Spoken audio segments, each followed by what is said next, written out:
के मुद्दे हैं। चलिए ठीक है विजय मिश्र जी, आपने दो बातें सामने रखी। रोहित अग्रवाल से जवाब लेते हैं पहले। रोहित अग्रवाल जी, समाजवादी पार्टी और आरएलडी मुस्लिमों को डराने का काम करते हैं, ये बसपा आरोप लगा रही है कि आप लोग मुस्लिमों को डर दिखाना शुरू करते हैं, ऐसे तुष्टीकरण करते हैं। बीजेपी बार बार धर्म की बात करती है, मुस्लिमों को लुभाती है, वो इस तरह से जनता को छलती है, ये बसपा आरोप लगा रही है। देखिए, बसपा की तो बात ना करें, वो ज़्यादा अच्छा है। कौन डरा हुआ है सबसे ज़्यादा, ये तो हम सब देख रहे हैं कि बसपा किस तरीके से भारतीय जनता पार्टी की बी टीम बन के काम कर रही है। ये तो हम सब ने देखा है किस तरीके से जब आजमगढ़ के अंदर चुनाव होता है तो बसपा कैंडिडेट उतारती है, पर जब खतौली, मैनपुरी और रामपुर में चुनाव होता है तो बसपा गायब हो जाती है। तो भारतीय जनता पार्टी द्वारा मुझे लगता है कि बसपा का कार्यालय जो है भारतीय जनता पार्टी के ऑफिस में ही खुल गया है और वहीं से डिसाइड होता है कि बसपा की क्या रणनीति होगी। तो बसपा तो कम से कम आरोप ना ही लगाए तो ज़्यादा अच्छा है। तो बसपा पे तो मैं टाइम भी बर्बाद नहीं करना चाहता हूं, क्योंकि जिसको जनता की चिंता ही ना हो, जिस पार्टी को, जिसको सिर्फ और सिर्फ अपने आप को बचाने के लिए, फेस सेविंग करने के लिए राजनीति करनी हो, उस पार्टी की चर्चा करना मुझे नहीं लगता कि जो है जरूरी होगा, वो टाइम वेस्ट होता है। तो मुझे लगता है भारतीय जनता पार्टी से हमारा कहीं ना कहीं चुनाव में मुकाबला होने जा रहा है। तो भारतीय जनता पार्टी के लिए हम पूछेंगे इन्होंने क्या काम किया है। भाई बहुत लंबे समय से इनके पास नगर निगम है और कई जिलों में नगर निगम है इनके पास, और वो शहरी क्षेत्र होता है। तो शहर की जनता तो पढ़ी लिखी है और जनता इनसे जवाब तो मांगेगी ना कि भाई कब तक आप गुमराह करके वोट मांगते रहोगे, आपको काम का तो खाका देना पड़ेगा। ये एक धारणा, ये एक फॉर्मूला रहा है कि बीजेपी को अर्बन जनता वोट देती है। बीजेपी का जो वोटर है वो अर्बन वोटर भर भर के वोट देता है बीजेपी को, और ये शहर की सरकार है। तो क्या रणनीति आप बनाएंगे? और क्योंकि आप जानते हैं बीजेपी हमेशा चुनावी मोड में रहती है, मुख्यमंत्री योगी आदित्यनाथ खुद 17 निगमों में जनसभाएं और रैली करने जा रहे हैं। 13 दिसंबर से शुरू हो जाएंगे सारे दौरे। देखिए आस्था जी, मैं आपका ध्यान आकर्षित करना चाहूंगा। आज से ठीक 1 साल पहले इन्होंने किसानों को परेशान करने का काम किया था और किसान आंदोलित रहे थे, देश के सबसे बड़ा किसान आंदोलन चला था। आज इन्होंने क्या किया? व्यापारियों को परेशान करने का काम किया। आज जीएसटी की रेड हर व्यापारी के यहां डालने का काम किया, हर मार्केट के अंदर जीएसटी की रेट डली। तो व्यापारी को आप परेशान कर रहे हो, शहरी व्यापारी को आप अगर परेशान करोगे तो आपको क्या लगता है कि नगर निकाय का चुनाव आएगा और आप उस व्यापारी से उगाही करके आप अपना फंड बटोर लोगे और व्यापारी को परेशान करके आप उसका वोट ले लोगे? तो व्यापारी भी होशियार हो चुका है। कुल मिलाकर आपकी बातों से ऐसा लग रहा है रोहित अग्रवाल जी की समझ चुका है कि भाजपा चुनाव के अंदर किसानों का मुद्दा लेकर के आने की तैयारी कर रहे हैं, और दूसरा व्यापारियों और जीएसटी को भी लेकर आपके पास बहुत से सवाल हैं। अनिला जी, निकाय चुनाव जिसमें कूड़ा, सड़कों के गड्ढे, बीजेपी के जहां जहां मेयर है वहां पर डेंगू, और उसके साथ साथ व्यापारी, जीएसटी और किसान एक बार फिर से छेड़ने के मूड में यहां पर आरएलडी दिख रही है। देखिए, ऐसा है कि जहां तक किसानों का विषय है, किसानों ने भारतीय जनता पार्टी का साथ जो है पहले के चुनावों में भी दिया है। हाल फिलहाल आपने देखा है 2022 के जो नतीजे आए उसमें आपने देखा कि किसानों ने साथ दिया, भारतीय जनता पार्टी का साथ दिया, ठीक है।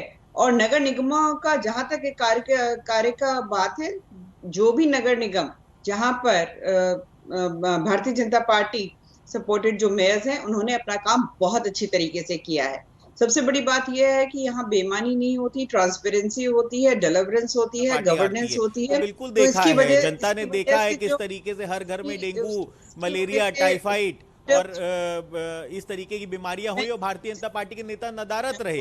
भारतीय जनता पार्टी के नेता सिर्फ इवेंट मैनेजमेंट में लगे रहे। तो जनता ने देखा है, जवाब देगी जनता। नगर निकाय का चुनाव आपके सामने है, जनता बिल्कुल आपको जवाब देगी, पूरी तरीके से जवाब देगी। जनता तैयार है, जनता तो चाहती है कि ईवीएम का बटन अब की दबाएंगे और भारतीय जनता पार्टी से सवाल पूछेंगे कि जो रोडों पे के गड्ढे की आप डेट बढ़ाते जा रहे हैं, ये कब तक बढ़ाएंगे? ठीक है, ये डेट कब तक बढ़ेगी? 2017 से बढ़ रही है ये डेट और आज भी गड्ढे पूरे नहीं भरे गए। तो ये गड्ढे तक नहीं भरने वाली पार्टी है, नालियां नहीं साफ कर पाती है ये पार्टी, इसको क्यों वोट देगी जनता? अच्छा ठीक है अनिला जी, रोहित जी आपने अपनी बात पूरी कर ली, आपने बात पूरी कर ली। अनिला जी को जवाब देना था, आपने फिर से अपने सवाल पूछे, अब आप शांत हो जाइए, अब अनिला जी जवाब देंगी। अनिला जी, आपको लग रहा है निकाय चुनाव में समाजवादी पार्टी हाल ही में जो उसको जीत हासिल हुई है उससे बेहद उत्साहित है, आरएलडी और उसके कार्यकर्ताओं का हौसला भी बुलंद है, चंद्रशेखर रावण का साथ मिल रहा है। आपको लग रहा है कि निकाय चुनाव में इस बार विपक्षी मोर्चा बहुत ही जोर शोर से उतरने जा रहा है, मजबूती से चुनाव लड़ने जा रहा है, उसका हौसला कम से कम बुलंद है, चाचा भतीजा भी साथ हैं। जो गठबंधन यूपी विधानसभा चुनाव के बाद बिखरा बिखरा सा वैचारिक मनमुटाव भरा लग रहा था, अब एक बार फिर से साथ आ रहे हैं सब लोग। नहीं, मैनपुरी और खतौली जीतने से कम एक बात तो सिद्ध हो जाती है ना, जो बारंबार ये झूठे आरोप भारतीय जनता पार्टी की सरकार पर लगाते हैं कि ये लोग जोर जबरदस्ती से वोट डलवाते हैं, चुनावी मैनेजमेंट करते हैं, इलेक्शन कमीशन को इन्फ्लुएंस करते हैं, ईवीएम का ये लोग हवाला देते हैं। अब मुंह पे ताले लगे हुए हैं। कम से कम ये तो हुआ कि 2 चुनाव अगर ये लोग जीत गए हैं, आरएलडी और समाजवादी पार्टी वाले, अब इनके मुंह से दुनिया भर के बहानेबाजी नहीं निकलेगी। और जहां तक जैसे मैं बात कह रही थी, आरएलडी के प्रवक्ता ने बीच में मुझे काट दिया, क्योंकि मैं इस प्रकार की बहस में विश्वास नहीं करती हूँ, एक दूसरे के ऊपर बोले, क्योंकि फिर ऑडियंस को, व्यूअर्स को कुछ समझ में नहीं आता है। जैसा मैंने कहा कि जनता जनार्दन होती है, वोटर को इतना ना समझे कि उसको नाली नहीं दिखाई दे रही, उसको सड़क नहीं दिखाई दे रही, उसको अस्पताल नहीं दिखाई दे रहे, जो भी कार्य जो होते हैं नगर निगम के, क्या उस जनता को दिखाई नहीं दे रहे? स्थापित करना अगर चाहते उनको हैं अगर ये लगता है लोकतंत्र कि के अंदर आप इस तरीके की बहस का कहाँ, आप डिबेट कहाँ करना चाहती हैं? आप तो चाहती हैं कि आप खाली बोलें और यहाँ से चली जाएं, मत बुलाया जनता को गुमराह नहीं, करके चली देखिए जाएं। सबको बराबर अभी वक्त आपसे मिल रहा सवाल है। पूछा रोहित जी शांत हो जाइए, शांत हो जाइए। अनिला जी को बात पूरी करने दीजिए, उसके बाद डॉक्टर अजीज खान। के पास सवाल का जवाब होता नहीं है। ठीक है रोहित जी, आपको अलग से समय मिलेगा, फिर सवाल उठाइएगा, फिर सवाल पूछिएगा, लेकिन 10 सेकंड बात पूरी कर ले अनिला सिंह पहले। रोहित जी शांत हो जाइए, शांत हो जाइए। अनिला जी 10 सेकंड बात पूरी कीजिए, उसके बाद डॉक्टर अजीज खान। भाई लोकतंत्र नहीं, मैं ठीक है रोहित जी, आपकी बात आ गई, सवाल आ गया, उनको जवाब भी सुन लीजिए। करके मुझे मत बुलाया करें डिबेट पे, जब इस प्रकार के प्रवक्ताओं को बैठाते हैं जिनको चिल्लाना बोलिए अनिला जी, आपकी आवाज जा रही है। चिल्लाने से वोट नहीं डलते हैं, ये समझ में आ जाना चाहिए इन लोगों को। और यहाँ पे आरएलडी का पिछली बार प्रदर्शन क्या रहा है?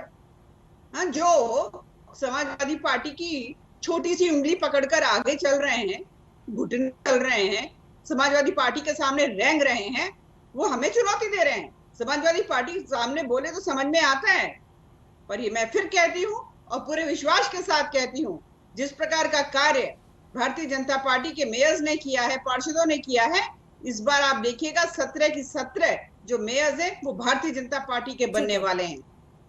ठीक है, बड़ा दावा यहाँ पर अजीज खान जी कि 17 के 17 मेयर भाजपा बनवाएगी। जी निश्चित तौर पे दावे बड़े हैं।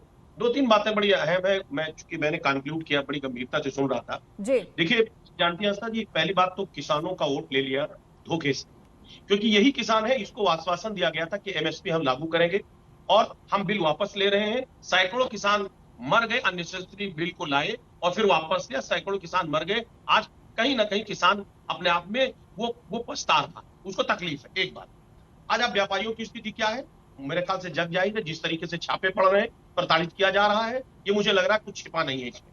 आज नौजवान व्यापारी किसान जो इस मुल्क का, इस प्रदेश का, इस देश का रीढ़ है, स्पाइनल कार्ड है, आप उसको छेड़ रहे हैं, उसको डिस्टर्ब कर रहे हैं। एक बात। दूसरी बात, अभी कहा गया कि साहब अब तो ईवीएम पे नहीं रोया जाएगा, अब तो शासन प्रशासन की बात नहीं कही जाएगी मैनपुरी और खतौली जीतने के बाद। मैं आपसे बिल्कुल विनम्रता से कहना चाहता हूं कि शासन और प्रशासन अगर गंभीरता से चुनाव नहीं लड़वाता, अगर वो सारे कमान खुद अपने हाथ में नहीं लेता, तो ईमानदारी की बात बता रहे हैं कि आपकी जमानत जब्त हो जाती। हर जगह आप रामपुर में अगर जीते हैं, क्या रहा? वोट हमारे लोगों को डालने नहीं दिया गया। आप देखिए खीरी में हमारे लोगों को वोट नहीं डालने दिया गया, लोकतंत्र की हत्या हुई। आजमगढ़ में क्या स्थिति रही? शासन और प्रशासन ने बाकायदे बीजेपी से मिल करके चुनाव लड़ा है और हमारे लोगों को वोट नहीं डालने दिया गया। लोकतंत्र के बड़ी लेवल पे हत्या हुई है, इसको डिनाई नहीं किया जा सकता। हम अगर रामपुर में हारे हैं तो क्यों हारे हैं, ये सब जग जाहिर है, सारे लोगों ने देखा। मैं उस पर बहुत चर्चा नहीं करना चाहता, लेकिन उसके बावजूद भी जनता में ये इतना आक्रोश है। उस आक्रोश का नतीजा है कि आप देखिए, एक तरफा वोट आपके खतौली में पड़ा, एक तरफा वोट मैनपुरी में पड़ा और रामपुर में भी था। लेकिन रामपुर में जिस तरीके से हमारे लोगों को वोट डालने नहीं दिया गया, नाम काट दिए गए, उनको परेशान किया गया, यकीन मानिए 2024 में जनता मन बना करके बैठी है और इस निकाय चुनाव में ही उसका रास्ता, उसका नतीजा आपको दिख जाएगा। ठीक है डॉक्टर अजीज खान, एक सवाल मेरा, जब नेताजी 2019 में चुनाव लड़े थे तब बसपा आपके साथ थी। इस बार बसपा का कोई प्रत्याशी मैदान में नहीं था। जब उपचुनाव हुआ, डिंपल यादव वहां से प्रत्याशी थी, लेकिन रिकॉर्ड मार्जिन से आपकी जीत हुई। लेकिन अब बसपा भी निकाय चुनाव को कह रही है कि हम हर जगह अपना कैंडिडेट खड़ा करेंगे, वही दलित मुस्लिम का कॉम्बिनेशन बना करके चलेंगे, और आप लोगों पर खास तौर पर आरोप लगा रही है कि आप लोग मुसलमानों को डराने का काम करते हैं। फॉर्मूला पुराना हो गया, अब आप एक्सपोज हो चुके हैं। आप मुझसे सवाल कर रही हैं? जी जी, बसपा भी चुनावी मैदान में होगी। वो कह रही है हर जगह अपने कैंडिडेट खड़े करेंगे और ये कहेंगे कि आप लोग मुसलमानों को डराने का काम करते हैं। देखिए, बहुत स्पष्ट है, ये लोकतंत्र है और इस मुल्क में संविधान ने सभी को चुनाव लड़ने का अधिकार दिया है, सभी पार्टियों को और सभी व्यक्तियों को। निश्चित तौर पे सभी चुनाव लड़े, जनता के बीच में जाए, बीजेपी की पोल खोले। बीजेपी ने जिस तरीके से जनता को गुमराह करके वोट ले लिया है, उसके बारे में जनता को बताए। मुझे खुशी होगी कि सभी पार्टियां जनता के बीच में जाएं और अपने अपने प्रदर्शन को रखें, क्योंकि आज एक लंबे वक्त से बीजेपी ने लगातार, चाहे वो निगम हो, चाहे वो आपका निकाय हो, चाहे छोटे मोटे जगह हो, हर जगह लोगों का वोट लेकर के लोगों को सिर्फ धोखा दिया। ठीक है अनिला जी, यहां पर सपा कह रही है कि आप लोगों ने धोखा देकर के वोट हासिल किया है और उपचुनाव में जो आरोप प्रशासन पर लगे थे वोट ना पड़ने देने के, उन आरोपों के साथ अब भी विपक्षी पार्टियां हैं और मुमकिन है कि निकाय चुनाव में भी आप लोगों को इन आरोपों का सामना करना पड़ेगा। अब ये देखिए कि दो विधानसभा के चुनाव